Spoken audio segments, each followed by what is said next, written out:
Professor SUMIOKA's University Standard Philosophy course. Hi everyone! So, we learned German idealism today, right? Yeah, it was epoch-making, but rarely read now. Why? It was a philosophical theology. The books are verbose and abstract, so we cannot understand what they are about. Then, how could people at the time read them? This emerged amid the French Revolution. To understand these books, we need to know the historical background. To begin with the review of Kant. His first book, The Critique of Pure Reason, was an anachronistic extreme Cartesian attempt to base even mathematics and natural sciences on subjectivity, so out of question.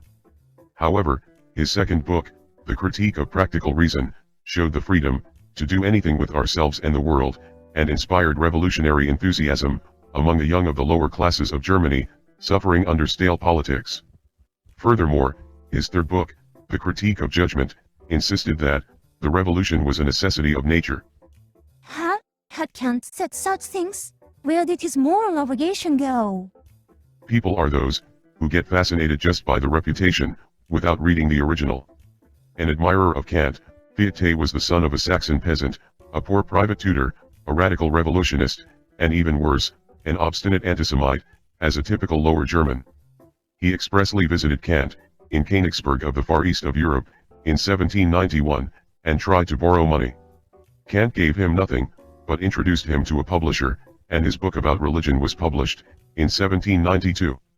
Due to a ploy by the publisher, the book had no author's name, and it was mistaken for Kant's, leading to a huge sales boom.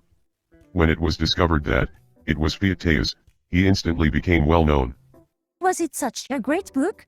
No, it was a simple examination of revelation, in various cultures and religions, and pointed out that every revelation follows just the existing moral of the respective society. However, revelation was the central issue in the intellectual world of the time. In France, the Catholic Church had been deeply involved in politics, so the revolution rejected and abolished it. Instead, the revolutionary government created a strange new religion, the worship of human reason. It was a national-wide irrational extravaganza. Why was that a philosophical issue? It meant that rational humans do not need revelation. On the contrary, it regarded revelation as a means of oppression. However, most Germans were Protestants, so even though supporting the revolution, they were hesitant to reject Christianity, the revelation of Jesus. Kant published his own book on religion, in 1793. He thought that revolution is the very Christianity, so breaking down the legal state of nature is the path to a moral community, as revealed by Jesus. Naturally, the book was banned as a dangerous thought. It's a mishmash of Hobbes and Augustine, but it was too awkward to say that Christianity is about overthrowing the government. Old Kant in the Outland probably did not know the awful reality at that time. Revolutionary factions in France killed each other and began to war with neighboring countries. Nevertheless, young Fichte was a radical revolutionist against governments, churches, and the Jews, as ever. Joining the Freemasons, and getting a post of extra professor at liberal Jena University in Saxony, he published The Science of Knowledge, in 1794-5. Did he foment revolution with the book? No, he was still hiding his true beliefs. The book just discoursed on Kant's apperception or consciousness, not as an empty organ of intelligence, but as a positive activity, ego. The ego is the activity making itself and other things exist, Tathandlung. Hence, he embryologically explained our knowledge and the practice. Embryologically? As it were, the myth of the genesis of reason. According to him, when woken, there is an ego, and it exists based on the law of identity. However, there is something somewhere, but it is not the ego, then it is the not-ego. When the ego is aware of it, the ego must make room for it, within oneself. If the ego is passive for the not-ego, the activity of the ego is cognitive, but the ego practically should overcome it, until the ego regains its original absoluteness, because that is the raison d'être of the ego. He was the belly egoism, trying to get everything to go one's way. However, what did it talk about? Not understanding Fichte's political intention, Kant merely criticized it, as a self-speculation without content.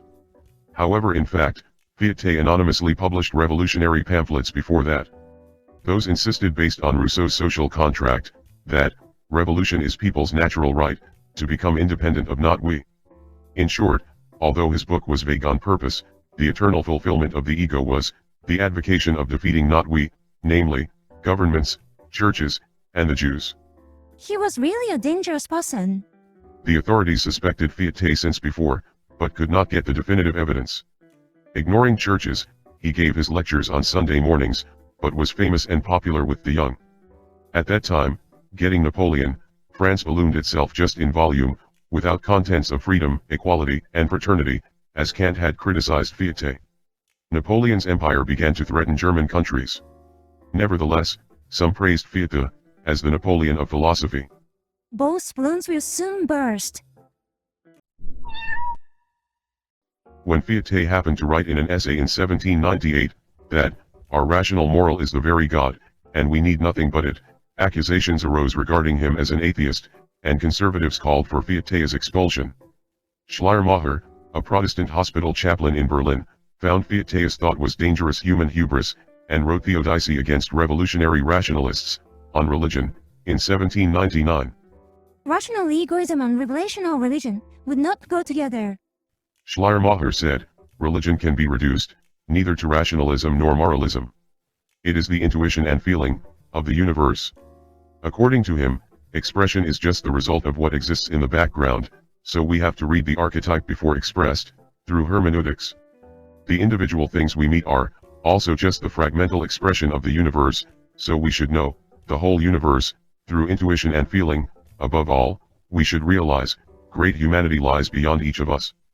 However, rationalism turns the world into dead material, and Catholicism crushes our spontaneity.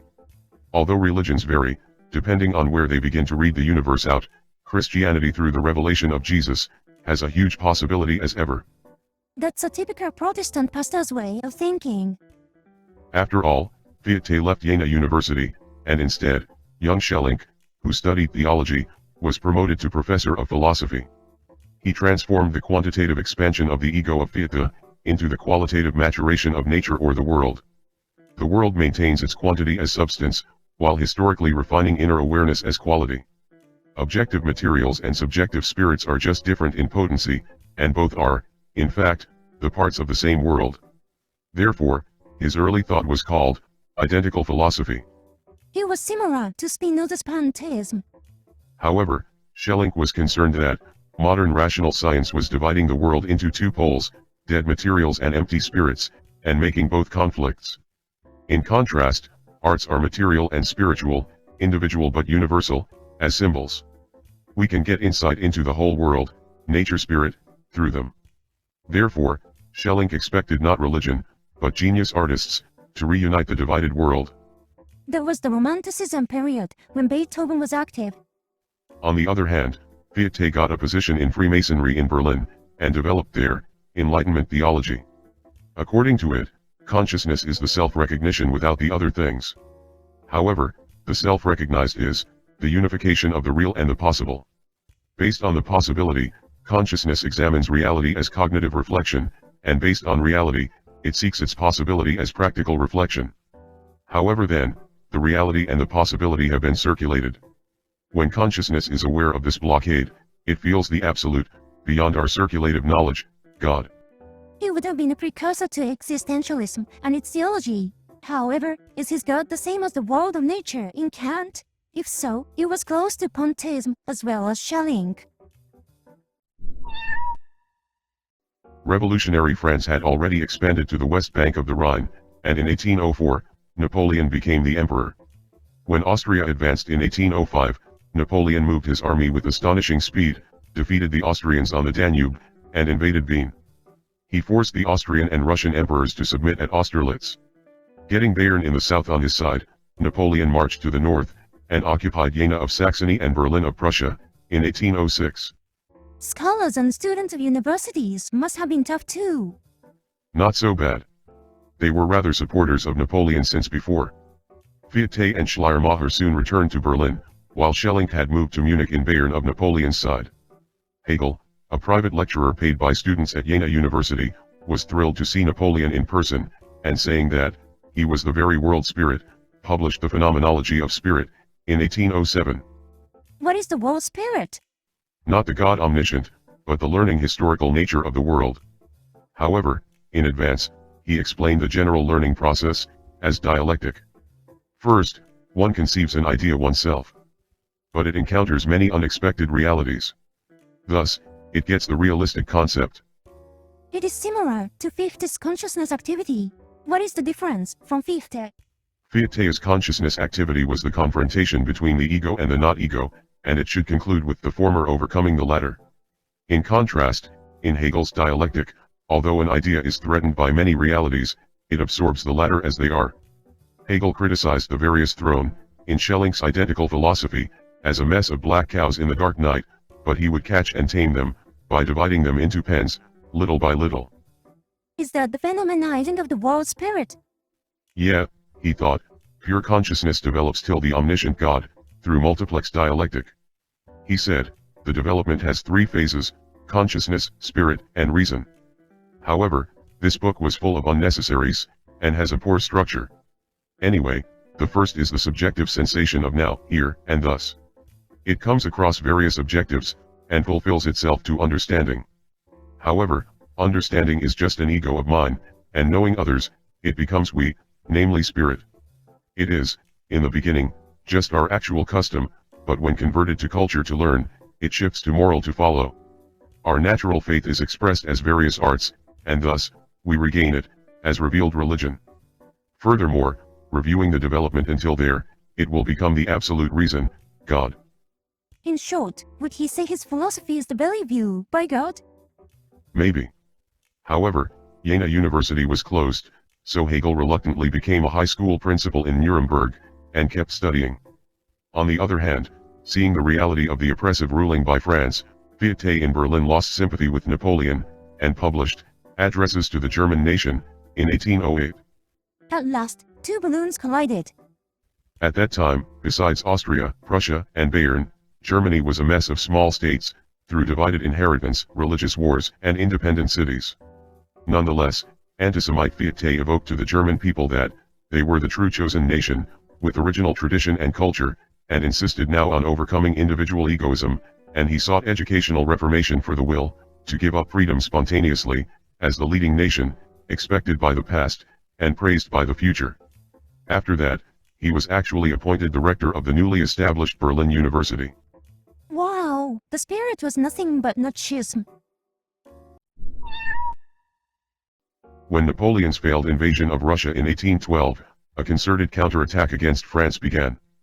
Fichte died of illness in 1812, while Schleiermacher became a theology professor at Berlin University, and Schelling in Munich was on friendly terms with the Bayern king, and fascinated by the metaphysics of existence, ontology.